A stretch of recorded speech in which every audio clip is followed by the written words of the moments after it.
For UKR.com.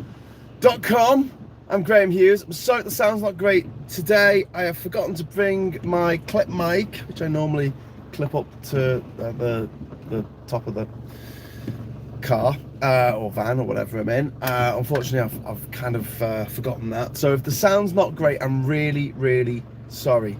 And I wasn't going to go live just yet. It's just I was just plugging in the power cable so I wouldn't run out of power, and it went live. So hello.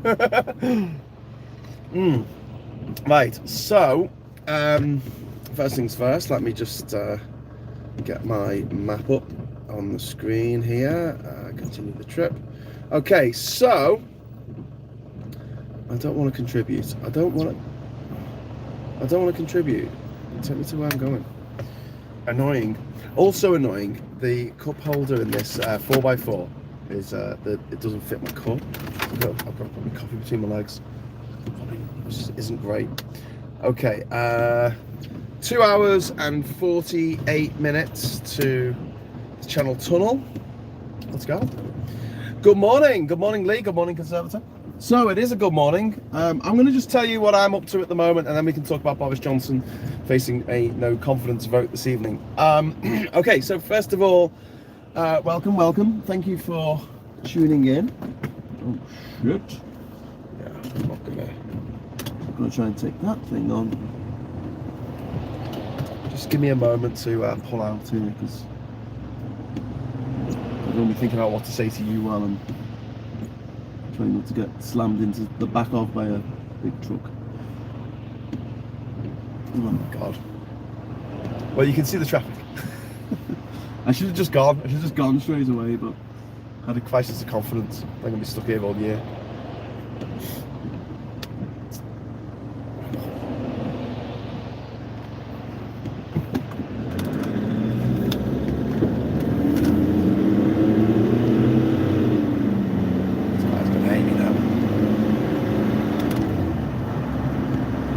Oh my god, there's a 22-minute delay on the M6, on the M25, sorry, 25. Jesus. Yeah, I thought that might happen. Whoa, that's pushed my ETA back so much. I knew I shouldn't have stopped for coffee, although, to be honest with you, I didn't really have much choice in the matter, because I needed to get some fuel. £111 of fuel. I just bought £111 of fuel. It's just mad, isn't it? Let me get back onto the A1.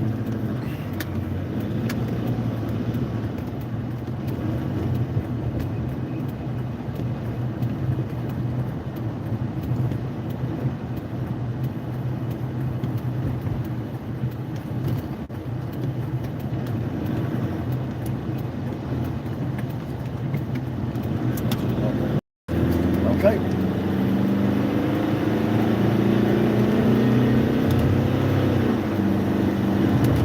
Okay, right. I'm on. Bit wobbly the camera. That's all right. A little bit of wobble, can't we? Some image stabilization. Okay, so it is Monday the 6th of June 2022. After after fetching Ollie, the adorable Maltese dog, a couple of weeks ago with Natasha, we went over to Germany to get Ollie. I was contacted by someone that Natasha knows from connections with fellow refugees fleeing the fighting in Ukraine, fleeing the Russian war of aggression, and I was put in touch with a woman called Lilia, and Lilia has a Yorkshire Terrier, not much bigger Ollie, not much bigger than Oliver, a Yorkshire Terrier called Gucci. Now, they have been in the EU now for nearly 90 days, 3 months, and they've been trying to get into the UK. This is Lilia and her 3 children and their dog. And we make it so effing difficult to bring people into this country. It is just absolutely insane and infuriating in equal measure.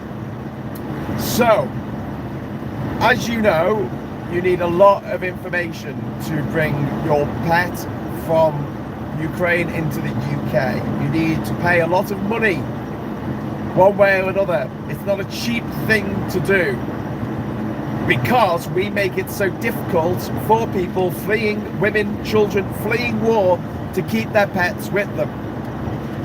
Quite why we do this, I have no idea. Because up till a couple of years ago, if you had an EU pet passport, you could just bring your pet into this country, no problem. But then 2 years ago, we officially left the European Union, and since then, there's all kinds of government agencies involved, a mountain of red tape, forms to fill out, and bureaucracy that changes by the day. By the day, people, by the day. And as we learned on the last journey, when we went to pick up Ollie, the forms that you're given are not necessarily the forms that the people at the port or the entrance to the Eurotunnel have been told to expect. I have subsequently found out that the 114 form that we had, which I thought was identical to the 131 form that we didn't have, which they wanted, isn't quite... Sorry, lost you there. There's one word in the whole form that is different, ladies and gentlemen.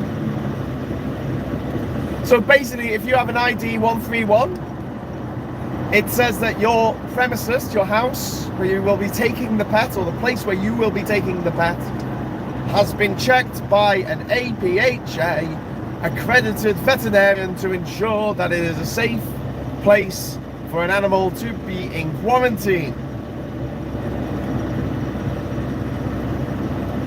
If you get an ID 114, it means that you have had an APHA accredited veterinarian go out to the property in which you're going to take the animal to make sure that it is safe, to put that on the animal, to use that location as somewhere where the animal can be under quarantine for 3 months. But Graham, that sounds exactly the same thing. Yes, it is. Except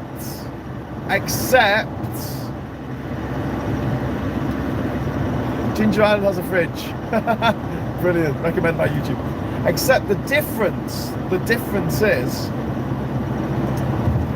if you have a 131, you are not allowed any visitors to your house for 3 months. If you have a 114, you may have visitors, but you are advised to keep it to a minimum.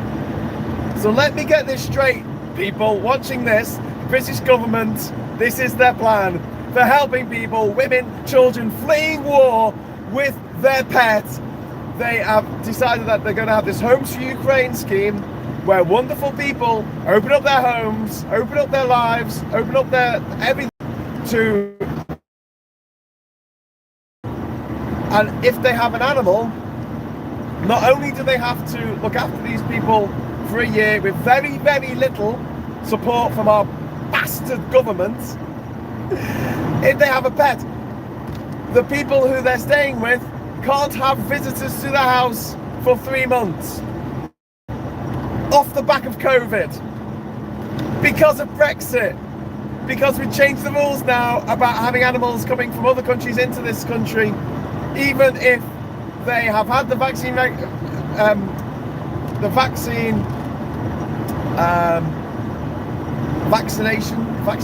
the rabies vaccination, even if they've had that and they've had the antibody test that they've got to have.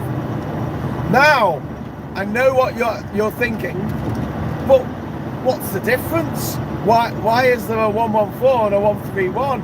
What do you have to do to get a 114, which is actually the better form to have, because it means you can have visitors at your house? Well, ladies and gentlemen, I'm glad you didn't ask that question. Probably not. Morning, Megan Elite. Hi, no, and also morning from Liverpool from Joey. Hi. Yes.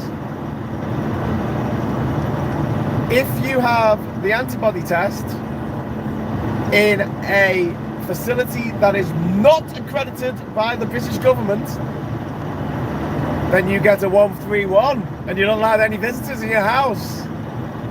If you get the test done at a facility that is accredited by the UK government, you get a 114. Brilliant. Now, we'll move on. So you need all these forms in order to get into the country. The people who are working at the ports of entry for the UK haven't been informed of this. They haven't been informed what forms they need. The information about the formation of the forms and the form from the nation that needs the nation's forms because of Brexit has not been completed, and therefore they don't know what they're asking for. They're asking for what they've been told to ask for, unknowing that the rules change every freaking day, because the British government, our British government, the Home Office and APHA and DEFRA are just making it up as they go along. I'm not bothering to tell the people who need to know.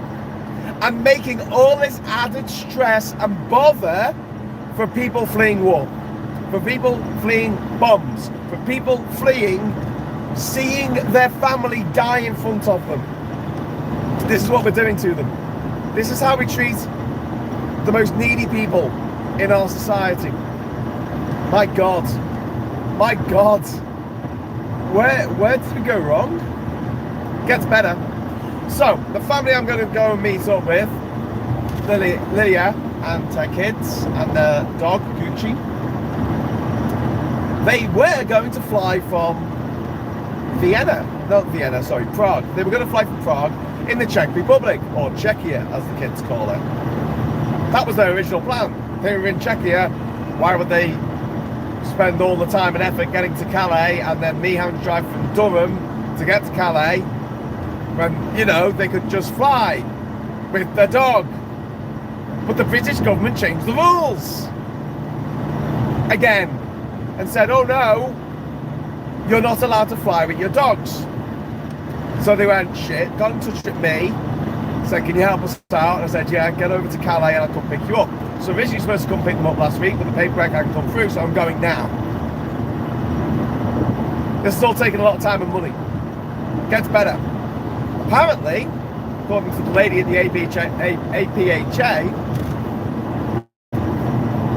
this ban on dogs and cats, ferrets, I presume, coming from Ukraine with their owners is a misunderstanding. The ban is on other people bringing their dogs, so they can free up spaces for the refugees to bring their dogs. Only our British stupid bastard fucking government, because it's run by dickheads who went to private school but don't know anything, because they didn't have to. They probably paid someone to do their freaking exams for them, at least do their coursework for them, which is, you know, up to 50% of your mark.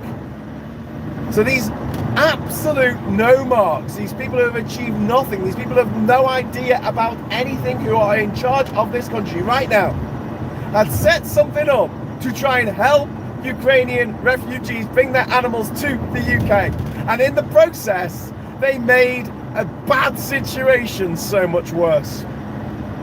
Oh, okay then. Well, what we'll do is we'll bring the animals over for these people, and we won't charge them to come over on the Eurotunnel. This is the next great government wheeze. So the family's in Calais, and they've got the dog, they've got all the paperwork. How about they're allowed to get on the train and come over? Well, a couple of problems with that.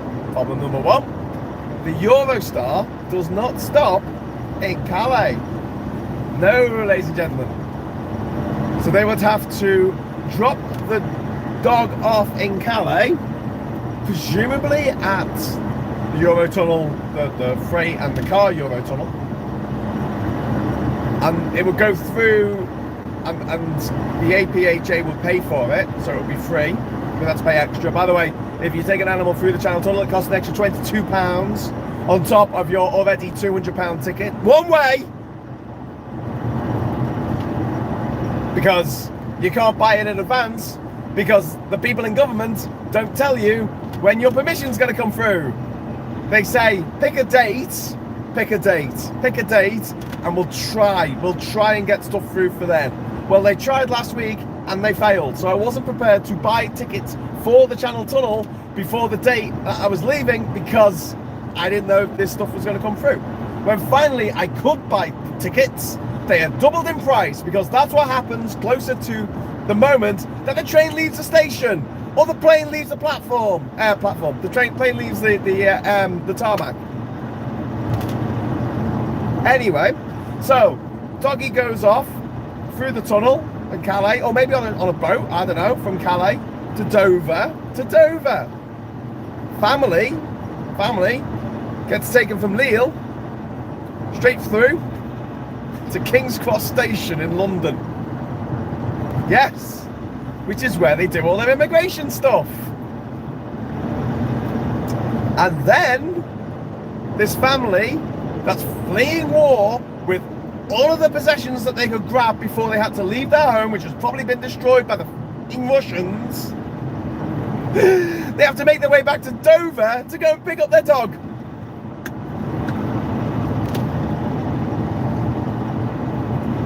So we didn't do that. Oh my God, I hope you can hear the frustration and desperation in my voice. Who the hell is in charge here? Why am I even having to do this? This is ridiculous.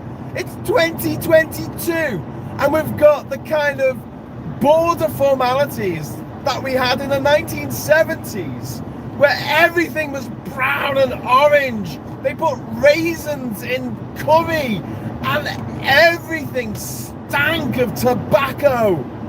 Why would you want to go back there? I love the 70s. It was when I was young and my dick still worked. My God. Anyway, thank you for allowing me. Thank you for being very patient and allowing me to get that off my chest.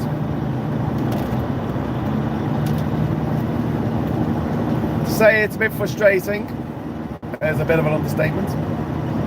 What's also frustrating is that I was aiming to get to the Channel Tunnel for 11:30, and now my time has slipped back because of delays on the M25 to 12 minutes past 12. So I'm going to miss my train that I've booked again, like I always do when I go to Channel Tunnel, because road transport is the shittest way to get anywhere. I mean, when we tot it all up, it's to cut the EU red tape. Yeah, thanks. Yeah, exactly. But yeah, if anyone's watching this, if you want to throw in a super chat, I'd really, really appreciate it. Like I said, £111 there to fill the tank up here. Sorry, lost connection there. Thanks, Lee, for the £5. Really appreciate it, mate. Okay. So I'm sure that you at 10 o'clock are going to be wanting to tune in to James O'Brien on LBC, because it's happened. The 65 letters have gone in to Graham Brady, the chair of the 1922 committee of the Tory party. Now, the 1922 committee is a committee of backers, and part of the rules of the party are that if 15% of the members of Parliament put in a letter of no confidence asking for calling for a vote of no confidence in the Prime Minister, it has to take place. It will be taking place this evening, I think between 6 and 7 or something. I think it's a bit of a waste of parliamentary, but whatever. On Twitter, we're kind of excited about it, especially after him getting booed. But this won't get rid of him. He will survive, and then his scumbags who work for him will pretend that this is a big vote of confidence. The fact that he had a vote of no confidence and he won it is a vote of confidence, which is a bit like, you know, the fact that he's had to have a vote of no confidence is a vote of no confidence. Yeah. A competent Prime Minister wouldn't have one. So, as Boris Johnson was instrumental in the downfall of the previous two Tory Prime Ministers, should be interesting. But I don't think he's going to lose. I don't think he's going to lose this vote of no confidence this evening. And then it's going to be a death by 1,000 cuts, because by the rules of the 1922 committee, they are not allowed to call for another vote of no confidence for 12 months. He is secure for 12 months, unless they change the rules. And that's something that the Tories love to do. They love to make the rules, ignore the rules, break the rules, and then change the rules. That's their modus operandi. And as a result, it means that Theresa May, who faced a leadership contest or vote of no confidence in December of 2018, then went on to face another one in the summer of 2019, before the 12 months were up, because they changed the rules to accommodate the fact that they really wanted to get rid of Theresa May after her appalling showing in the European elections of 2019, in which she scored 8% of the vote. Fact, fans. Meanwhile, Labour scored 14% of the vote under Jeremy Corbyn.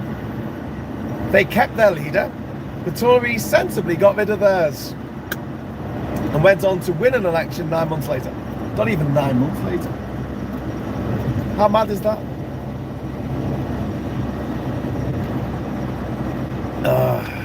Anyway, sorry about that. Yeah, I'm going to keep going until 10 o'clock, and then I will hand you over. Well, you know, you don't have to change to LBC, but if you want to, you can.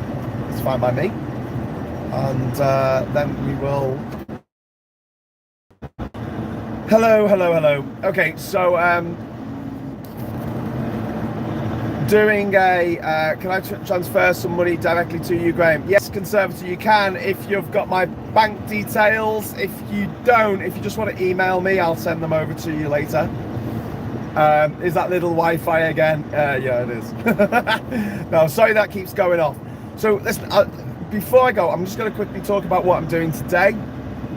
So I just had a lovely weekend in Scotland with Catherine. I'm going to say we hired a yurt, but actually she hired a yurt, a Kyrgyz yurt from Kyrgyzstan. Somewhere I've been to Bishkek, and we had three nights in a yurt in the middle of a sheep-covered field with lots of little lambs gambling along in Perthshire in Scotland. And we went to visit some places that Catherine used to go to when she was a kid with her parents. We went to a whiskey distillery, which was brilliant. That was really cool. Anyway, so we got back yesterday, and then loads of things to do. You know, you hit after a little holiday, little getaway. You hit the ground. You can hit the ground running, but usually you just kind of fall over flat on your face. I finished off the last blog entry I needed to do on the UK4UKR.com site. So if you want to read about the journeys that we've been doing, see some maps there, see some photographs. I know you've been following it on the videos, but if you want to see a little bit of a recap of what we've done, that's great. Head over there to UK4UKR.com and have a look. Oh, this guy wants to come in. All right, go on then. So this morning I was awake at 4. Got my stuff together, ready to come down here. Forgot my bloody microphone though, didn't I? Sorry if the sound's a bit shit. Engine's quite loud. I'm trying to drive as smoothly as possible, but it is a diesel engine, so it does sound like a tractor at the best of times.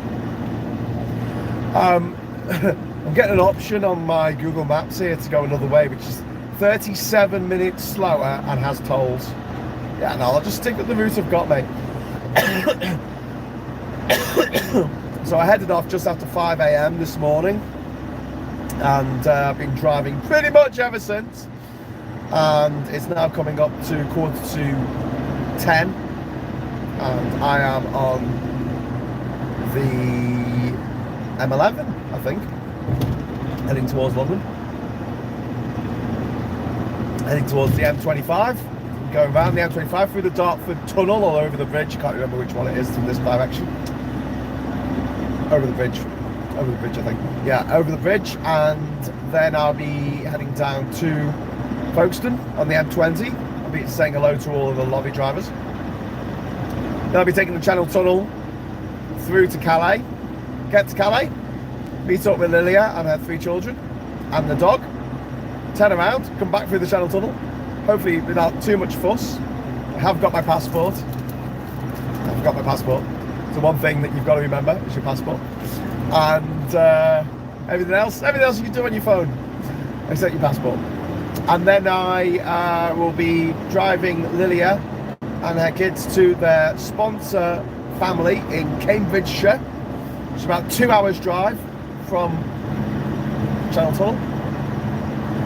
And then I'll be heading back to Durham, which is another 3 hours up from Cambridgeshire. So all in all, I should be home before midnight, I hope, depending on traffic jams, cancellations, all kinds of nonsense. Glad I'm not flying.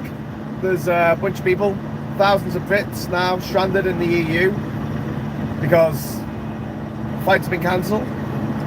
Not only do they have to suffer the humiliation of waiting for hours and hours on end, the passport line that is all other countries, except countries, the EU, EEA and Switzerland, which have sensible agreements with the EU when it comes to people coming and going, whereas we demanded that we wanted to have full passport checks reinstated like it was the 1970s, and as a result we are waiting in the line with people who are flying, who come from Eritrea, from Paraguay, from Papua New Guinea. And those people, and I love them all, every single one, I'm afraid to say, take a little bit more time at passport controls because they have a passport that doesn't necessarily get them free access to every country in the world, like what the old British passport almost used to do, but not anymore because of Brexit. So while some lovely family from Kenya is filling out 17,000 forms in order to get into the UK or get out of the UK, we're stuck in the line behind them waiting to get to France or Spain or out of Spain or out of Greece. Another problem is that so many EU workers have left, it's painful. We're talking hundreds of thousands of workers in their 20s and 30s, qualified workers, have left. And as a result, airlines are having to just cancel hundreds of flights because they don't have the workforce. Boris Johnson is saying more people are in employment than ever before. There's more vacancies than ever before. Because we told all these people from Europe, all these people from next door to us, to piss off back where they came from. So they did. And now we're wondering why all these Brits are stranded in another country, waiting for their flights to, on Thursday, maybe Friday, because the flight they were originally supposed to get on was cancelled because of staff shortages. And whenever you hear the words staff shortages over the next few months, over the summer, I want you to just, in your head, put the word Brexit before that. Brexit staff shortages, because that is why there are staff shortages, because of Brexit. Cracking tweet yesterday that I saw, someone saying, I didn't vote to bring over millions of people from Pakistan instead of people from Poland. Did you vote for Brexit, mate? Then you most certainly did. You idiot. So how are we going here? We are at just coming up to 10 to.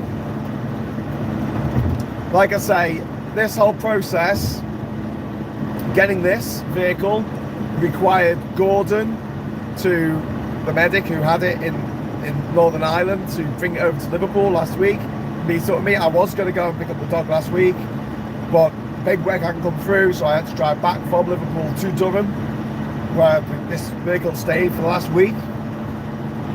Now I'm driving down. Petrol's really expensive, Channel Tunnel's really expensive, and UKR.com has essentially run out of funds. We don't have much left in the pot because we've done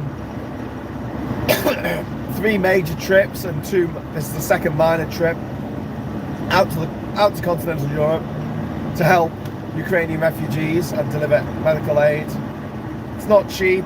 Obviously, you've got your humanitarian aid, which you can pick up for free from a humanitarian aid centre here in the UK or in continental Europe. Problem is, we've taken over a lot of medical kit, and that stuff costs money. It don't come for free, unfortunately. So, yeah, we're in a bit of a pickle now because the refugees that Catherine and I are sponsoring to come and stay with us, who have finally sorted out all the paperwork and everything they need to sort out in Ukraine. They want to come over this week, and we don't have enough money to go and get them. After all this, we don't have enough money left over to get them. So we're trying to suss out a way of getting them over flying. The problem is they've got all their luggage with them. Wizz Air are doing free flights for refugees, but they're sold out for the next 3 weeks.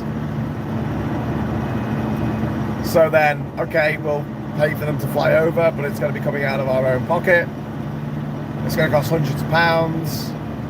We're not going to be able to necessarily get them to Newcastle airport, so we'll probably have to fly them into Luton, which means driving down to Luton to pick them up. It's going to cost another couple £100. Maybe an overnight stay in a hotel. Another £100. Yeah, it all tots up, my friends. It all tots up. And while Boris Johnson is having freightfuls of Beaujolais delivered to his house at the expense of the taxpayer, having an official photographer taking pictures of him drinking his wine, drinking his champagne, paid for, both the photograph paid for, his salary and the wine paid for by the taxpayer. Just have a think about how much everyone else is struggling right now with the cost of living crisis, and how much people who are fleeing the war in Ukraine are suffering, having lost everything, having lost their homes, having lost their livelihoods, having lost absolutely everything they ever held dear. And then we make it really difficult and expensive for them to come here. Not a big fan of the UK at the moment. Not a big fan. What can I say? So if you do want to help out, and you've already given to UKR.com, and I'm sure you have, do me a favour, head over to the website, copy the URL, and then just do a post on your Facebook, on Twitter. Some people will see it and just say, hey, Graham is doing this, Graham and Bev and Kieran doing this thing, trying to help people from Ukraine, but obviously they need money to do so. And although over 100 days of war now, the war is still going on, it is still raging. The Russians are still targeting civilians, they're still targeting, there were rocket attacks the other day near Kyiv, still happening. It's not just all disappeared off to the east. And at the moment, Russia is occupying one-fifth, 20% of Ukraine. An area about the size of England. Yeah, not great. Not great at all.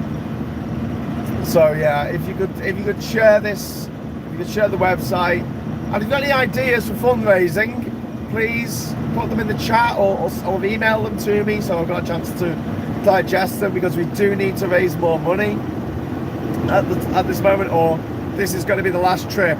The way the finances are at the moment, this will be the last trip. And don't forget, we're not getting paid for this. This is all voluntary time that we're taking out from what, you know, as far as I'm concerned, could be paid work for me. I'm self-employed, I work for myself, it means I can just go and do this at a drop of a hat. I understand that people can't do that because they've got a full-time job, we've got kids to look after, etc. So it's one of the reasons why I do it, is because I can do it, but I can't do it unless we get more money in. So yeah, any ideas, any way you can help, that would be great, even if it is just a share on Facebook or a tweet. You never know, someone who knows someone who knows someone might be a millionaire who might go, oh, I'll give a few grand to this project to keep it going, because we have raised a lot of money, but we have spent a lot of money, unfortunately. Email sent. Thanks, Conservator. That would be great, thank you. And I'm sure there's someone watching this thinking, why are you spending all this money going to get a dog? We're not going to get a dog, we're going to get a Ukrainian family safely into the UK. And unfortunately, because of the people in charge making things as complicated as humanly possible, this is the least complicated way of doing it. Yes, having me drive from Durham to Calais, pick these people up, I've got all the forms, this vehicle is registered as a quarantine compliant vehicle. I've got my little dog carrier in the back, needs to borrow a dog carrier, so thanks Mike for lending me that, that's brilliant. And a big hello to Bob, actually. So we were up in Scotland, and we were in this little town in Perthshire, this little tiny town. We're just walking along, and a guy comes walking over to me, and he goes, "Hello, Graham," and I'm like, "Oh, hello," and he says, "Hi, I'm one of your friends on Facebook. I don't know you in real life, but you know, I've followed all your stuff since the Three Blokes in the Pub," and I was like, "Oh my god, brilliant!" I said, "This is Catherine." He goes, "Oh, Catherine!" Like he knew Catherine. I was like, "This is amazing." It's so random. Like someone in this little village, or town, I should say. It wasn't a village. Little town in Scotland. So my hat gets about. My hat gets about. But that was really nice, and it makes a change from being shouted at by people. "Shut up, you gobby scouser! Bloody metropolitan elite you are!" Metropolitan elite.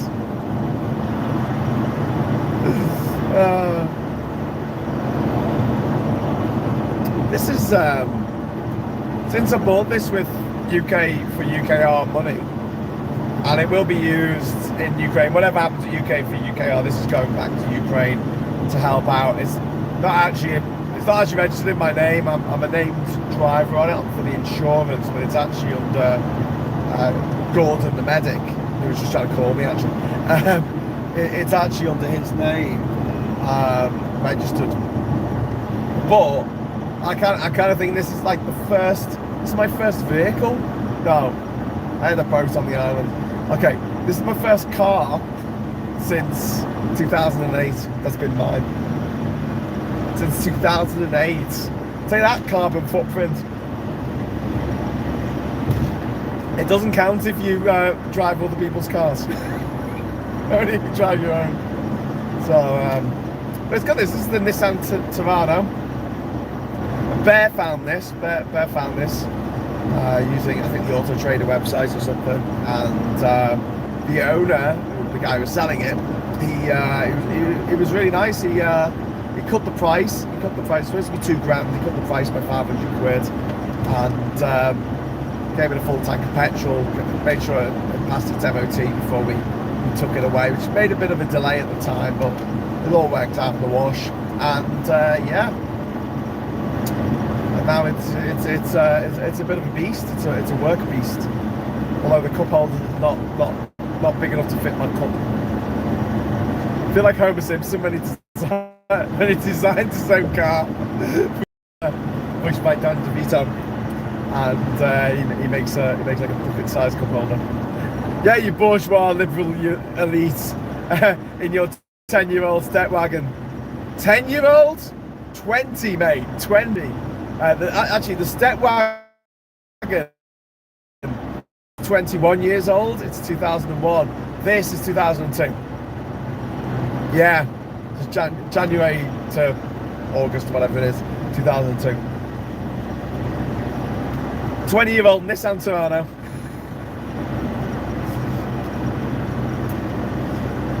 You bourgeois metropolitan elitium. Yeah. I was thinking about this as well. Like, honestly, the last few months, I have slept in a vehicle or in a tent or in a yurt on so many separate occasions. It's been a bit mad. We went after dropping Natasha off and her kids in Stockport on that third journey when I came back with Bert and with Gordon. I went off to scout camp with the girls, and we camped for the weekend, for that bank holiday weekend. And then the weekend before last, we went camping with the girls again in Yorkshire. And then this weekend, we're camping again. Although it was kind of glamping. I mean, it was nice. The yurt was very nice. Had a proper bed in it. But still, you know, barbecue, wood fire, starting fires, burning stuff, cooking things. Oh, they also had a hot tub, yeah, one of those jacuzzi things outside, which was just phenomenal. I don't really get to experience stuff like that normally, and so that's why when I said we got this place, it was Catherine. Catherine got this place as a little bit of a treat for both of us, and she said after 3 months of doing all this UK for you car lark, I deserved a bit of a break, so we went camping. But yeah, that was really, really nice, and it was great weather as well. Bonny weather up in Bonny, Scotland. And also a little bit of jealousy because Scotland's awesome and they voted to remain, and soon they're going to get independence, and then they're going to rejoin the EU, and when they do, I want to be part of Scotland. I have to change my accent to my Scottish accent. I might go around doing my really bad impression of Sean Connery. Yes, Miss Penny. And I'll just sort like this. And people will think that I'm Scottish because I sound like Sean Connery. Yeah. It's turned into the trip now with Steve Coogan. I'm just sitting here doing impressions. Michael Caine, Sean Connery, you know, you name it. Morrissey. David Bowie. Surely some mistake. Yes. Losers always whine about doing their best. Winners go home at the prom queen. Right, and on that, fingers crossed, we're going to see the last of Boris Johnson today. I've got 2 hours left on the clock before I get to Folkestone, before I get to the tunnel entrance, but it's 10 o'clock now, so I'll leave you all to go and listen to James O'Brien and on LBC, and I'll be back probably after his show. I'll do a little bit more live stuff. My name is Michael Caine. My name is Harry Palmer. When they talk about this in the trip, don't they? Like, old Michael Caine sounds very different from new Michael Caine. Like, young Michael Caine sounds different from old Michael, because like old Michael Caine sounds very like gravelly, kind of husky, I should say, in the way he talks. But old Michael Caine is very much, you know, shadders on me lungs. I've been eaten away. Oh God, and heaven help me. Right, I'm off. You've put up with enough.